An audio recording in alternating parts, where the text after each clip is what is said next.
Don't quit, gather evidence, and just wait until we can hold these people accountable. Federal employees keep reaching out to me trying to blow the whistle on all sorts of stuff, and thankfully this has gone to Reuters now. A team including current and former employees of Elon Musk, these are people who are outside of government, assume command of the OPM, of the Office of Personnel Management. This is basically the HR of the entire federal government, millions of employees. Their private data has been taken over by a private entity that is not accountable to government at all whatsoever. Not only is this potentially illegal, but this opens up the entire United States to the threat of hacking and cyber attacks.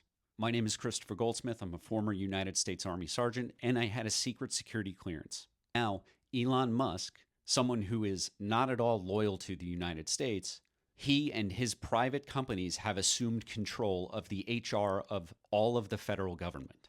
Not only have they plugged in their own servers, but they've locked OPM employees out. So the people whose job it is to manage and protect these systems no longer have access. So what's at risk? Every single federal employee's dates of birth, social security numbers, appraisals, home addresses, pay grades, the length of their service, and personal details that can be used against them. Now, in seizing control over these government systems, federal employees across all of these departments and agencies have been seeing the emails that are getting sent out by Musk and his team, and they are so ridiculous that they have been assuming that they're all phishing attempts, that they're all attacks by a foreign nation trying to gain access to our systems. And Musk and his people are basically coming out and saying, no, these ridiculous emails that you're reading that look like nothing you've ever seen, they're real. You know what that does? That normalizes absurdity. That makes it so that government employees have to get used to just expecting nonsense in their government email addresses all the time.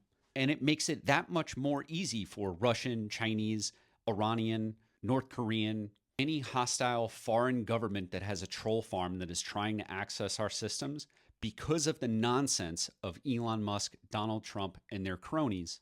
They are completely eviscerating decades of cybersecurity training, of secure systems, and efforts to protect all of our national security.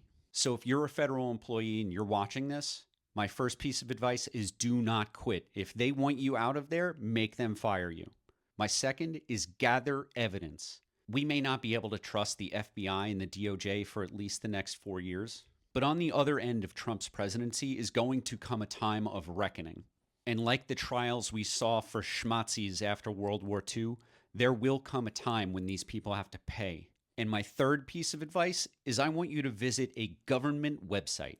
If you search into Google simple sabotage field manual, you will be led to a CIA.gov website.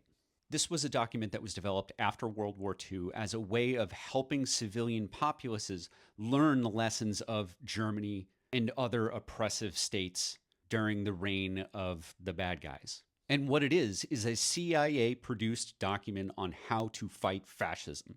You as a federal employee should have no problem being able to go to a .gov website.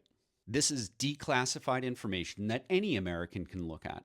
And the advice that they give may seem simple, but it slows down fascism. And frankly, a lot of them are kind of funny, and I think it's going to lift your spirits to drive these Trump and Musk cronies insane.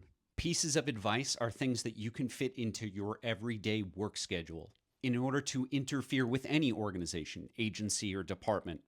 The CIA recommends that you do things like insist on doing everything through channels, never permit shortcuts to be taken, make speeches, talk as frequently as possible and at great length, illustrate your points with long anecdotes, and whenever possible, refer all matters to committees. Don't let decisions fall with just one person. You should haggle over the precise wording of small documents. You should always advocate for caution. You don't want to make Musk or Donald Trump upset. You want to make sure that everyone does not act with haste. You should also make sure that anyone who's making decisions actually has the authority to make those decisions. Whenever possible, you should refer back to the manuals or the guidance that are provided by Musk and Donald Trump. We as American citizens are asking a lot of you, the federal workforce. And this document, created by the United States government, was designed to protect democracy. So let's work together on this. Make sure that everyone you know is going to the CIA.gov website and making sure that they read the simple sabotage field manual.